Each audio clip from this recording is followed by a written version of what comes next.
सोचो एक ऐसा स्पाई जो उंगली कटने पर बेहोश हो जाता हो, गन भी चलाना नहीं आता, ऊपर से लड़कियों की थप्पड़ खाता है। लेकिन दो पिताओं के आशीर्वाद से वही बंदा एक डॉन को भी लाइन पे ले आता है। ये कहानी है हैप्पी पटेल की। वैसे स्टोरी में आगे बढ़ने से पहले एक छोटी सी रिक्वेस्ट है, अगर एक्सप्लेनेशन पसंद आए तो सब्सक्राइब कर दीजिएगा। टारगेट कर रहे हैं कम से कम 10 सब्सक्राइबर्स।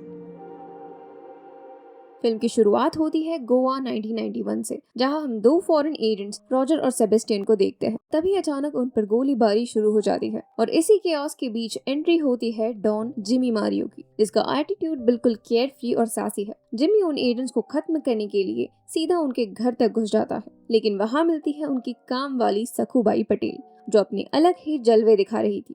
एनीवेज, इसके बाद दोनों तरफ से फायरिंग शुरू होती है और यहाँ शॉकिंगली जिमी को गोली लग जाती है और फाइट वहीं रुक गई थी। जख्मी जिमी किसी तरह भागकर अपनी बीवी फ्लाविया और बच्चों के पास पहुंचता है, बट सभी के अलग ही तेवर थे। मैडम को खून के धब्बों का टेंशन था तो बच्चों को च्युइंगम का। किसी को जिमी की पड़ी ही नहीं थी।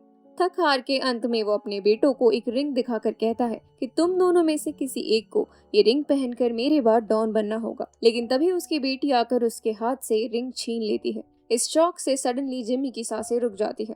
दूसरी तरफ रॉजर और सेबेस्टियन बच जाते हैं, लेकिन सखूबाई को गोली लग चुकी थी और मरते वक्त वो बस इतना कहती है कि उसके बेटे का ख्याल रखा जाए। यही से स्टोरी सीधा 2025 में जंप करती है, जहां इंग्लैंड के MI7 हेडक्वार्टर्स में चीफ केनेथ मोल एक फाइल देख रहा होता है। उस फाइल में एक मिसिंग साइंटिस्ट पीट्रिस की डिटेल्स थी। आगे उसके फोन कॉल से क्लियर हो जाता है कि उसने एक लेडी के साथ एक सीक्रेट डील करी है और पैसों के बदले उन्हें हैप्पी नाम का एक बंदा चाहिए। थोड़ी देर बाद हम हैप्पी से मिलते हैं। वो इस बात से अनजान था कि वो सखूबाई पटेल का बेटा है, एज रॉजर और सेबेस्टियन ने उसे अपने बेटे की तरह ही पाला पोसा। वैसे कुकिंग और बैले डांसिंग में हैप्पी नंबर 1 है, लेकिन एजेंट गिरी में एकदम डम। गन चलाते वक्त ट्रिगर भूल जाता है। ऊपर से एजेंट्स वाली MI7 एग्जाम वो 7 बार फेल हो चुका था। एनीवेज, दूसरी ओर हम गोवा के सबसे खतरनाक डॉन मामा से इंट्रोड्यूस होते हैं। बेसिकली चाय में कटलेट डुबाकर खाने वाली गुंडी, जिसे अपनी मामा रियल फेयरनेस क्रीम बेचकर सारे इंडियंस को गोरा चिट्टा करना है। और यही क्रीम बनाने के लिए वो साइंटिस्ट बीट्रिस को किडनैप कर लाई थी और उसे जल्द से जल्द फॉर्मूला रेडी करने की धमकी भी देती है। ऊपर से international super model Milind Maurya को अपनी एड का अजीब सा कॉन्ट्रैक्ट भी भेज चुकी थी। अब वहाँ इंग्लैंड में केनेथ रॉजर और सेबेस्टियन को कॉल करके कहता है कि हैप्पी के लिए इंडिया में एक मिशन है, और यही हैप्पी को पहली बार पता चलता है कि वो असल में इंडियन है और उसका रियल नाम है हैप्पी पटेल। मिशन की डिटेल्स क्लियर होते ही हैप्पी की क्रैश ट्रेनिंग शुरू होती है, जहां उसे पहले हिंदी सिखाई जाती है, हाथ से बिरयानी खिलाई जाती है, यहाँ तक कि DDLJ दिखाकर उससे रोमांस तक करवाते हैं। और ये सब इसलिए ताकि वो बीट्रिस को ढूंढकर उसे इंग्लैंड वापस ला सके। अब ट्रेनिंग के बाद हैप्पी गोवा के पंजौर इलाके में पहुंचता है, जहां उसकी मुलाकात लोकल कोऑर्डिनेटर गीत से होती है और यहीं से इन्वेस्टिगेशन शुरू हो जाती है। टेक एक्सपर्ट रॉक्सी उसे वार्न करती है कि मामा का नाम लेना भी यहाँ अलाउड नहीं है। वैसे हैप्पी की हिंदी बहुत फनी है। झाड़ू हो जाता है जादू, खौफ का कफ और लड़की बन गई लकड़ी। खैर, अब इन्वेस्टिगेशन के दौरान हैप्पी और गीत बीट्रिस के घर पहुंचते हैं, जहां उन्हें सफेद दीवार पर लिखा हुआ M दिखता है। उस M से उन्हें मसालों का फ्लेवर और स्मेल आता है और वहां पड़े पार्सल को ट्रैक करते हुए वो सीधा होटल मामास प्लेस तक पहुंचते हैं।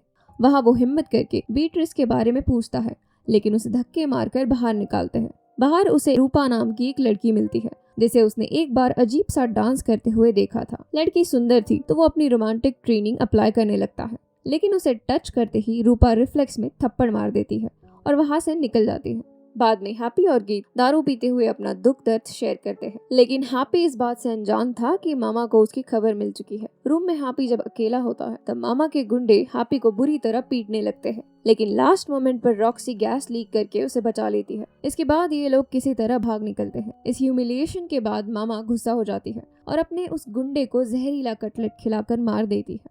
अब अगले दिन रूपा हैप्पी के पास आती है उससे अपनी फीलिंग्स शेयर करने, लेकिन हैप्पी सीधा सच बोल देता है कि वो एक स्पाई है, मिशन पर आया है वगैरह वगैरह। उसकी बातें सुनकर वो भी इनके मिशन का हिस्सा बन जाती है। अब इनका प्लान सिंपल था, मामा के गुंडों को फॉलो करके बीट्रिक्स तक पहुंचना होता है। अब प्लान को एग्जीक्यूट करने ये लोग नाइट मार्केट पहुंच जाते हैं। वहां पर रूपा और हैप्पी डांस करके सबको डिस्ट्रैक्ट करने लगते हैं और गीत इन गुंडों के जैकेट में ट्रैकर डालता है। लेकिन डांस करते वक्त हैप्पी को रूपा की बॉडी पर सेम गुंडों वाला टैटू दिख जाता है और इससे पहले कि वो कुछ रियलाइज करे वो गुंडे इन्हें किडनैप करके मामा के अड्डे पर ले आते हैं और ये भी रिवील करते हैं कि रूपा मामा के लिए काम कर रही थी और उसका काम हैप्पी को इमोशनली ब्रेक करके वापस भेजना था। आगे मामा इन्हें टॉर्चर करना शुरू करती है, बेसुरा गाना सुनवाती है और हैप्पी की पिंकी फिंगर भी काट देती है। हैप्पी तो इस शॉक से बेहोश ही हो गया था। बाद में मामा इन्हें शूट करने ही वाली थी, तभी सडनली लाइट्स ऑफ हो जाती है और रूपा अपनी रस्सी खोलकर इनसे लड़ने लगती है। किसी तरह ये सभी भागने में कामयाब हो जाते हैं। इनको रास्ते में रॉक्सी मिलती है जिसने लाइट ऑफ करके इनकी जान बचाई थी। ये लोग आगे बढ़ने ही वाले थे कि तभी CISS वाले आकर इन्हें अरेस्ट करते हैं। दरअसल सिस इंडिया की एक सीक्रेट सर्विस है जो काफी टाइम से डॉन मामा को ट्रैक कर रही थी। उसके पिता डॉन जिमी मारियो को रॉजर और सेबेस्टियन ने खत्म किया था और तभी से ये मामा गुंडी बनी। इस बार वो कुछ बड़ा प्लान करने वाली थी और सिस का टास्क था उसे रोकना। और यहीं पर एक और ट्विस्ट आता है। मामा का राइट हैंड रही रूपा सिस की सीक्रेट एजेंट बनी। उसका काम था मामा को स्पाई करके उसे पकड़वाना और इसके बदले उसके सारे रिकॉर्ड्स क्लीन हो जाएंगे। ये सब जानने के बाद सिस और हैप्पी की टीम कोलैबोरेट करते हैं और मामा को पकड़ने के लिए एक वेयर हाउस जाते हैं। सरप्राइजिंगली वहाँ इन्हें सुपर मॉडल मिलिन भी मिलता है जिसे मामा ने ही किडनैप करवाया था। अब वहाँ तगड़ी फाइटिंग शुरू होती है। वहाँ उन्हें गुंडी बॉस तो हाथ नहीं आती, बट बीट्रिस को वहाँ देखकर हैप्पी बहुत खुश हो जाता है। वैसे तो हैप्पी एजेंट के नाम पर एकदम धब्बा था, लेकिन किसी तरह वो उसे रेस्क्यू कर लेता है। आखिरी एक्ट में मामा पंजोर के लोगों को एकदम वोल्डेमॉर्ट स्टाइल धमकी देती है कि अगर 8 बजे तक हैप्पी सरेंडर नहीं करेगा तो वो पूरा गांव जला देगी। दरअसल वो हैप्पी को मारकर अपने पिता के मौत का बदला लेना चाहती थी। इस पॉइंट पर सभी हार मान चुके थे, लेकिन हैप्पी अपने अंदर के हिंदुस्तानी को महसूस करके फाइट के लिए खुद को रेडी करता है और रूपा के मोटिवेटिंग स्पीच के बाद पूरा पंजौर हैप्पी के साथ खड़ा हो जाता है। जब मामा उसे गोली मारने ही वाली थी तभी हैप्पी डायलॉग बाजी करके उसे ड्यूअल मैच के लिए उकसाता है। लेकिन फाइट अब सिर्फ इन दोनों के बीच होगी, लेकिन बंदूक या हथियार की नहीं बल्कि खाना बनाने की, और विनर डिसाइड करेंगे संजीव कपूर। कुकिंग की कंपटीशन होती है और हैप्पी अपना स्पेशल कटलेट बनाकर चैलेंज जीत जाता है। तभी मामा गुस्से में आकर उस पर अटैक करने लगती है, लेकिन अपना बैले डांसर हैप्पी डांस करते हुए फाइट करता है। फाइनली एक मसाला अटैक और रूपा के जोरदार थप्पड़ के बाद मामा बेहोश हो जाती है। इसके बाद गोवा में मामा और इंग्लैंड में उसका साथी चीफ केनेथ दोनों को अरेस्ट किया जाता है। अपने फादर्स रॉजर और सेबेस्टियन की परमिशन लेकर हैप्पी कुछ टाइम इंडिया में रुकने का फैसला करता है और रूपा के साथ रोमांटिक नोट पर यह फिल्म खत्म हो जाती है। ऐसे ही मूवी एक्सप्लेनेशंस के लिए सब्सक्राइब टू कहानी रत्न।